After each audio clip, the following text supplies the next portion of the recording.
There is a scene in Stephen Pressfield's classic novel, The Virtues of War, where Alexander the Great reaches the river that he wants to cross with his troops, only to be stopped by a wise man who refuses to move out of their way. One of Alexander's soldiers shouts to the man confronting the bridge. He says, "This man," pointing towards Alexander, "he has conquered the world. What have you done, sir?" The wise man responded confidently and flatly, "I have conquered the need to conquer the world," he said. Oh, snap burn! The wise man had conquered what the great Alexander himself had not conquered. As the saying goes, you cannot control a kingdom if you cannot control yourself.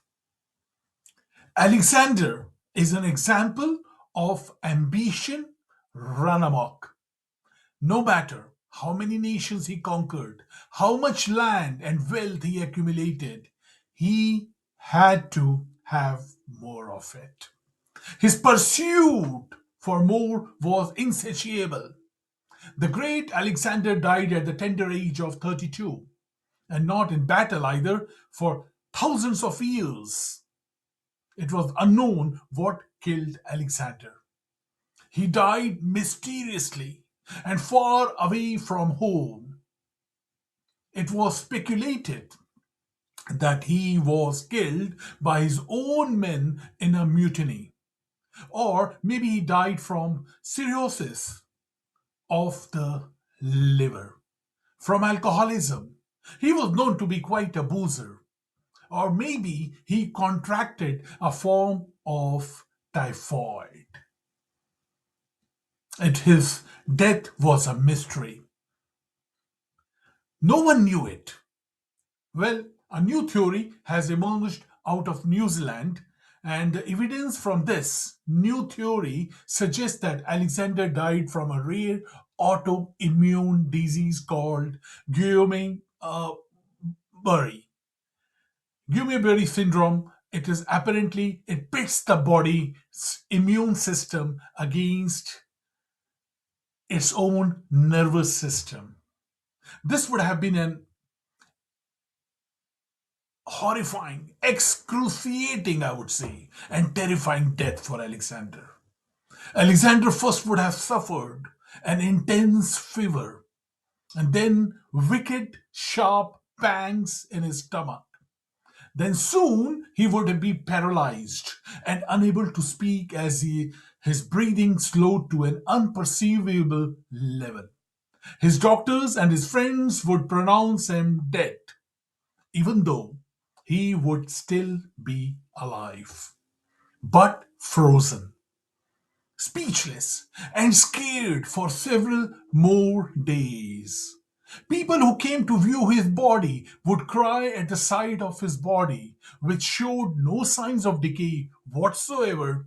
Believing it was proof that he was a god. But Alexander, he was all too mortal, like anybody else after death. So that's how his death would have been.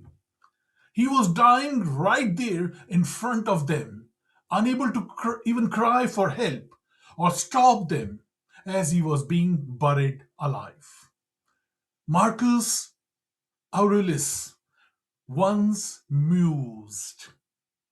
Alexander, he said, Alexander the Great and his mule driver both died at the same and the same thing, the same ending happened to both.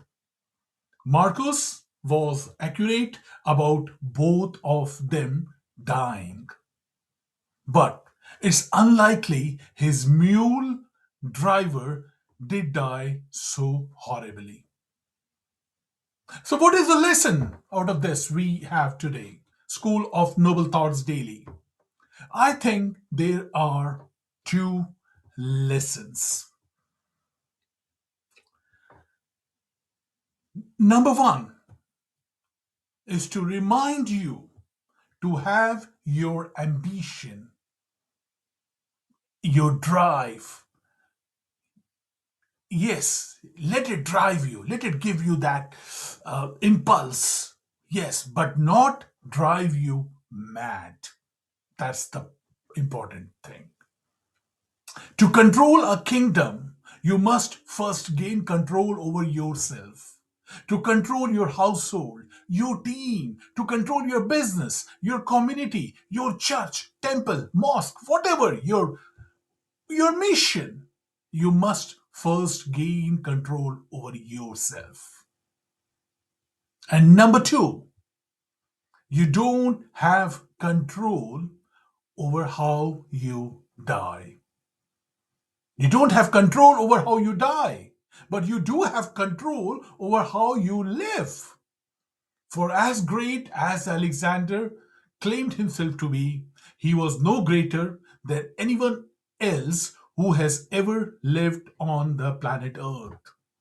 He was equal. He was as equal, as mortal as anybody else. Today, turn these lessons on yourself. What are you trying to conquer or control on the outside of your life? Where you should instead be focusing on what you need to control or conquer on the inside. And where maybe do you need to remind yourself that you are no greater, no bigger than anybody else who has ever lived. You are, but everyone's equal. And you are just as mortal as your mule. I mean, your Uber driver.